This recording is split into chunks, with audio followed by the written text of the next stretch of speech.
esker organizatu guzti.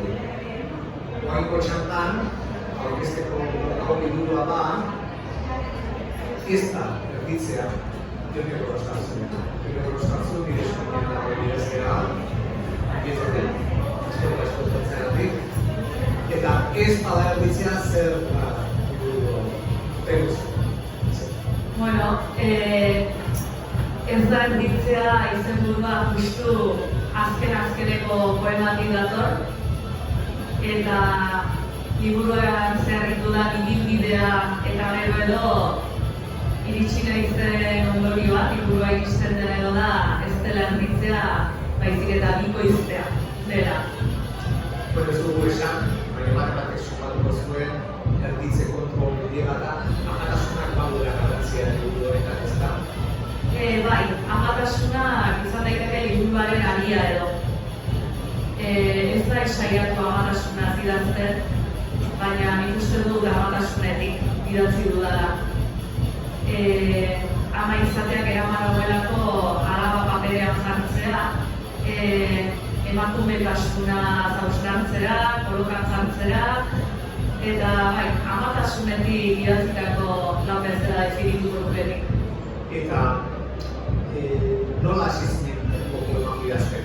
Batera bikoitza egiten duzu. Bat, zer izan zen lehenago? Pentsatzea honetaz idatziko dut eta jartzea honetaz idazten, edo idazten jarri zinen eta gero pentsatu zen, kontxo, badute batasun bat, edo uste dut liburu honetako lehen poema, gainera lehenengo liburuarekin antzekotasunik handiena duena forman ere, nire lehenengo semeari idatzitako poema bada. Poema sorte bada, semeari idatzia, eta bueno, kaixoiak orden duen, eta gero ez dut inoiz buruan izan liburu bat idaztea. Barraka edo idatzitako poema dira, eta gero garutzu nintzen bazutela alako batasun bat, bueno, nire betaurreko berdinetatik edo begiratutako poema zirela denek, eta gerora liburua osatu duen. Eta gero behin liburua buruan izan da, baina poema batzuk idatzen dituen nahita edo libururako sortuak. Iruditzen zitzaialako funtzionatzen zutela edo zerbait ekarpenen bat egiten zutela. Aipatu duzu, nire aurreko liburua, batzuko dute besteak ez, zer ibilbide ikustu, zer liburu atera dituzu lehenago, konta ikustu? Bai, bueno, ez dago kontatzeko asko ere, orain dela 7 bat urte edo nire lehen liburu atera nuen. Eta gero egia esan, ez zala erabakita, baina idazteari pixka bat alboratu edo utzi egin duen. Nolaz bai gustuta geratu nintzen, eta gero motxila betetzeko edo geratu nintzen, da urtea joan dira. Baina, bueno, nire bizit modan zentralitaterik edo ez du izan idaztea, baina utzi benetan ez dion utziko.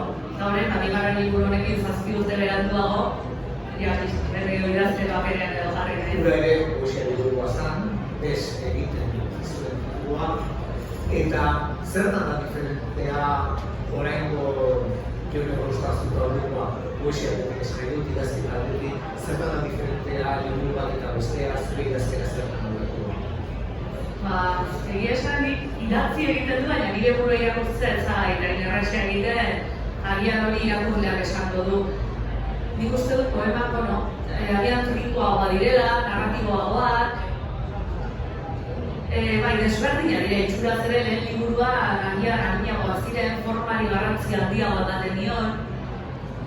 Eta bigarren hau, gainera uste dut, oso neretik edo oso gorputzetik idatzitako poema badela, poema liburu badela. Baita arteko esperientzia asko oso gorputzekoa direlako, erditzea, eroskitzea, aurduraldia, txikitako zenbait oroitzapen, baina baita ere oso gorputzari lotuak, oso neretik idatzitako poema liburu da. Komentatzen zure liburuaren gaia, estiloa, erritmoak eta kontuak, baina igual, abstraktu hitz egin duenez, poema bat irakurtzea hori izango litzateke, eta zuen nola ez dago eskueko duzuela, gure irakurko dut, eta zuen ez, hori izan bazaizu. Irakurri dugu zerbait,